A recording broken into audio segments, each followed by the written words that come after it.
Hi Taurus, happy early birthday and welcome back to the Astrology 33 channel. This is your April 2026 tarot reading. Thank you to those of you who have liked, viewed, shared, and subscribed to the channel. I appreciate all of that. For those of you new to the channel, as far as what we have in front of us, it's a 12 card spread with each of those cards representing a different house of the zodiac. Started with your sign, Taurus, as the first house, all the way through to Aries representing the 12th house. And once we get through that main spread, we're actually going to pull an oracle card to gain some additional insight there as well. As far as the main decks being used this month, for the main tarot deck, we have the Tarot of the New Vision, and for the Oracle card, we'll be using the Wisdom of the Oracle. But we're actually going to start the reading off by rolling over to Astrology ice we have in front of us to get an idea of where your focus should be as far as that goes.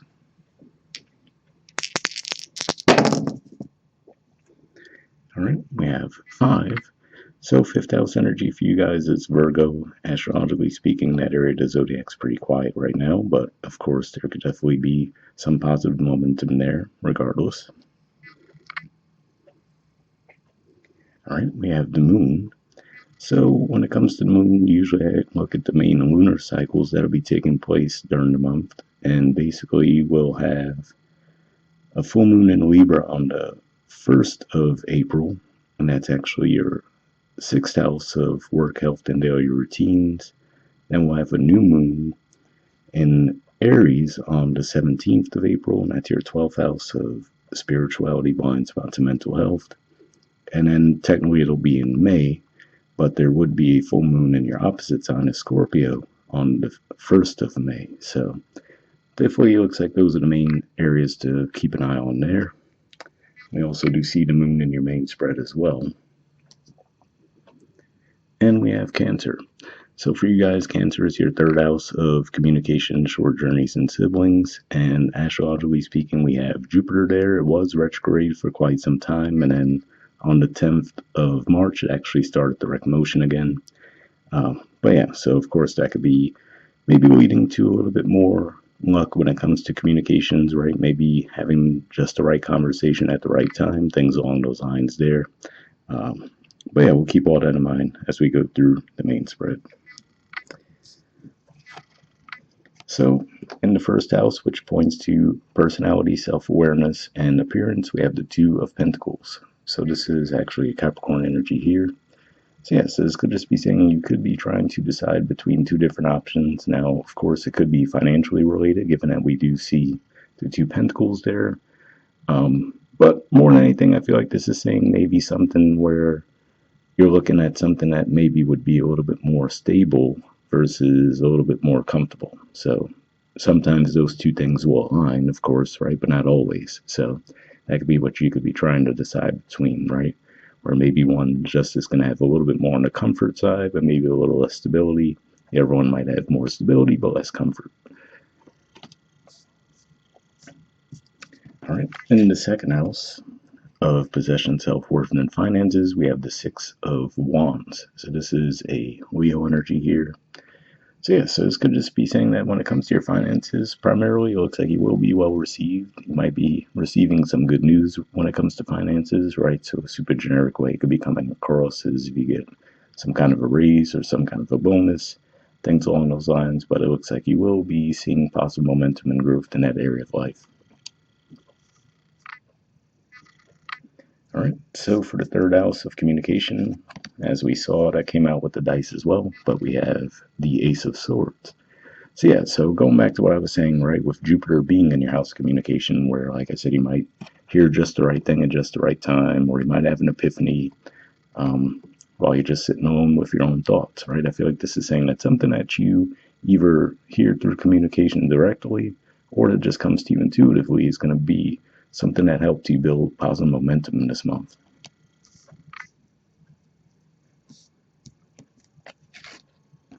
All right, so in the 4th house, which points to home, roots, and family, we have the Lovers. So this is Gemini energy here. And to me, this says that primarily this is saying that your home environment is going to be very comfortable this month, right? You might feel at peace there. You might see a little bit of growth around that area of life as well. And then sometimes with this card as well, I think of things being worked out behind the scenes, right? So not only will you feel those things in play, but you also get a feeling that maybe something on a more spiritual level will help to align those things in your favor as well. the 5th house, which we saw with the dice, we have the Two of Cups. So in general, 5th house, romance, creativity, children. So yeah, a lot of times when people do see this card, they do tend to think of romantic connections. But sometimes it could just be partnerships and meetings of the mind in general. But yeah, between that and the fact that it is coming up in your 5th house, this looks like you might actually make a connection with someone pretty strong this month. Maybe it's someone you're already with, but you'll feel that existing connection is starting to strengthen, or for others of you, this could just be saying you might cross paths with someone this month where you feel that energy.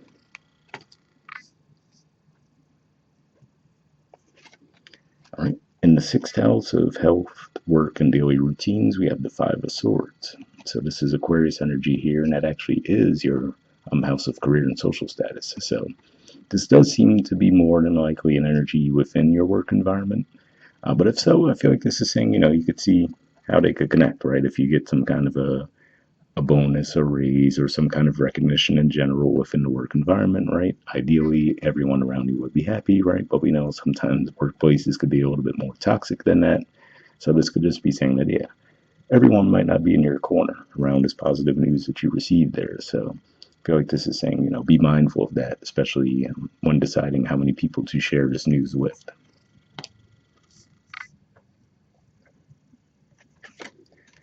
All right, so for the 7th house, which points to partnership, contracts, and relationships, we have the Wheel of Fortune.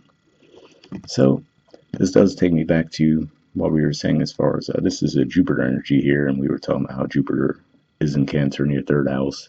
So yeah, to me, this says that either through communication, you could actually meet someone who you could build a solid partnership with, or if you're already in that partnership with someone, I feel like this is saying that the communication will improve between the two of you, and you'll start to feel things flowing a lot better than they might have been more recently.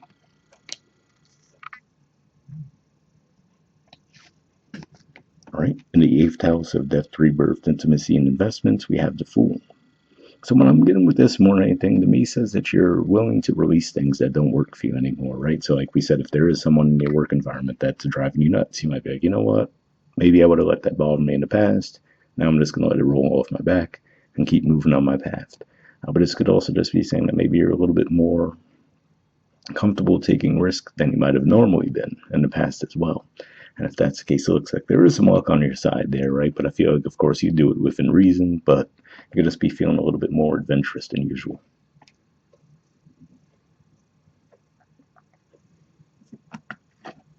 All right, so in your 9th house, which typically points to philosophy, higher learning, and foreign affairs, we have the moon. So this is a Capricorn energy, so it could just be saying that, yeah, maybe, for example, there's some disappointment there, right? So this is just one generic way it could be playing out, but let's say if you do get some kind of raise, promotion, recognition within the workplace, right, and you would have just assumed that people would have been happy for you, and then when you realize that not everyone is, right, that could be a challenge to your beliefs there, right, where you would have been like, wow, that's weird. If the roles were reversed, I would have felt happy for that person, right? So there could be a little bit of disappointment there as far as coming to the realization that, yeah, people you might have thought would have been in your corner when the chips are down, it doesn't appear that they are, right? But it doesn't have to be that too. Again, going back to what I was saying, given that the moon came up with your dice as well, I feel like this is saying definitely pay more attention to messages you receive around those times, because they could give you a little bit of insight into pieces of the puzzle that you might have been missing. All right. In the 10th house of career and social status, we have the World. So yeah, so between this and what we see in the 2nd house, it does look like you are definitely going to get some kind of recognition when it comes to your career, your social status. So is that going to be monetary recognition, or just as simple as, a shout out during a meeting? Who knows, right? But it looks like there's definitely some growth and success coming your way in that area of life. And again, like we said, it just looks like maybe not everyone in your circle would be happy about that. But again, I feel like that's way smaller than the actual successes you're receiving. So yeah, it might be disappointing, but overall, I feel like you'll still be feeling better off having the experience than not.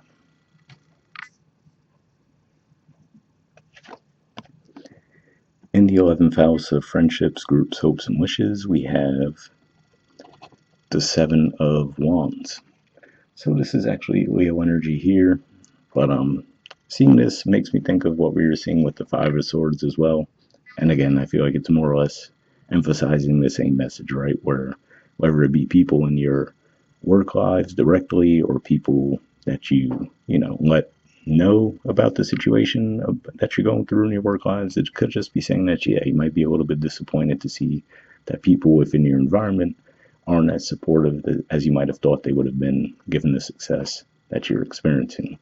But given that this is up here too, with the Seven of Swords, if you look at the artwork, we see the six people down below, right? And this person has the higher vantage point. So yeah, it could just be one of those things where, yeah, you might feel disappointed that those people don't seem to be happy for you, but I feel like this is saying you'll still have the upper hand nonetheless. All right. And for the 12th house, which typically points to spirituality, blind spots, and mental health, we have the Strength card. So Leo energy here again. And to see this, I feel like this is saying more than anything inner strength, right? Where there might be part of you that does want to lash out around the situation. But I feel like this is saying ultimately you're going to look at the fact that, okay, you know what? Whether they're happy for me or not, right? These successes are mine and nothing's going to take that away from me. So I feel like this is saying, you're going to take a bit more of a measured approach around the situation.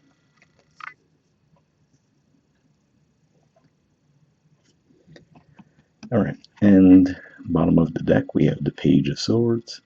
So yeah, so this could be another indicator that maybe you are getting some kind of a promotion of some kind, and then with that, right, there comes the, okay, you were given a role for a reason, but now it's still something new, right? So you could feel like, okay, now it feels like a bit of a reset button where now, okay, now here I am in this new position, now I have to learn some new things, right?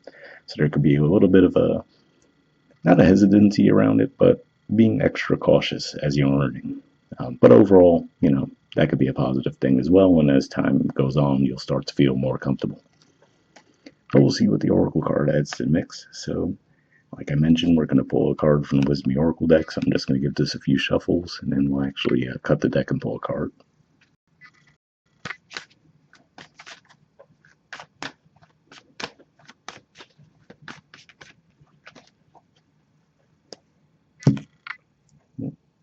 Making a mess over here. But we'll take this card, get this out of the way, and then we'll see what you got.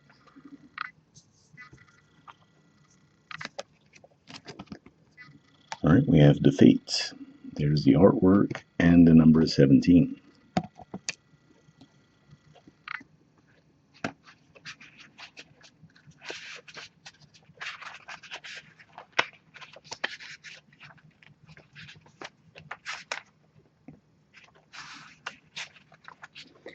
All right, essential meanings says fate, karma, acceptance that there are things you cannot change, and knowing what those things are. The Oracle's message. The Serenity Prayer sums up the meaning of this card. God grant me the serenity to accept the things I cannot change, the courage to change the things I can, and the wisdom to know the difference. There are things in life you will never have control over. The conditions brought on by the evolution of the collective, by nature, and by your past experiences may be fated, preordained by spirit for a greater purpose you cannot understand in this lifetime. It may not be in your cards to understand why certain events occurred, but you can accept the mystery and work with what those events and your current circumstances have to teach you. This is the wisdom contained in this Serenity Prayer. So that's an interesting message there, right? Because, again, I feel like in this context, given what we're seeing as a whole, the main way it could be playing out could be, let's say, like I said, you get some kind of recognition, some kind of reward or something like that, and then finding out that people that you would have thought would have been more happy for you, more supportive, aren't necessarily showing up in that way. So there could be some disappointment around that. But we'll see what the other messages have to say. All right. The relationship message says other people are who they are. You can't change them. The challenge is to accept them as they are, not try to make them otherwise to suit you. This is a time to look at how you attempt to mold people to fit your view of how they should be, so you can remain in a relationship and avoid discomfort. What if who they are, and whatever is happening between you and them in this situation is perfect from the perspective of spirit? Now is the time to accept what you cannot change, even if it means that you honor yourself, spirit, and the other person by moving on. Love unconditionally, for each of us is on our own journey, and we cannot direct that of another. Be aware that this relationship is indeed fated, and you are meant to evolve into a better version of yourself as a result of it. So yeah, that's an interesting message there, because looking at the lens of the fifth house and seventh house energies we see here, for some of you, that could be what it is. I feel like it's still less likely. But what I mean by that is, if you do leave a connection behind because you realize it doesn't suit you anymore, then that could be what opens the door for a new connection that does to step in. All right, and the prosperity message says your experiences concerning prosperity and abundance are beyond your personal control right now. You are being invited to accept what is unreservedly. This could be a temporary situation seemingly thrust upon you by outside forces, but there is an underlying purpose you can't see that has been determined by the fates. It could be a situation you aren't prepared for, and you may not understand how it will benefit you in a moment. Do not fight the situation. Ride it out and see where it leads. Surrender to it, and the serenity you need to make good choices from here on out will be given to you. You will indeed flourish.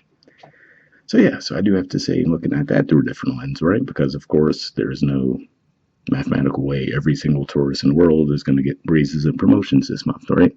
So let's look at it through a different lens and say, if it's you feel like you got passed up for an opportunity, right? I feel like this is saying, try not to get too caught up in that in the moment, because there's indicators here, especially that world card in the 10th house, that say that, yeah, even if it looks like things aren't going to go your way in that moment, if you give it a little bit of time, right, and just give the situation a little bit more room to play out, it might be that something a little bit better is coming along the way for you in the near future. So, once again, happy early birthday. Hope that resonated with you guys, and we'll wrap up there. Bye.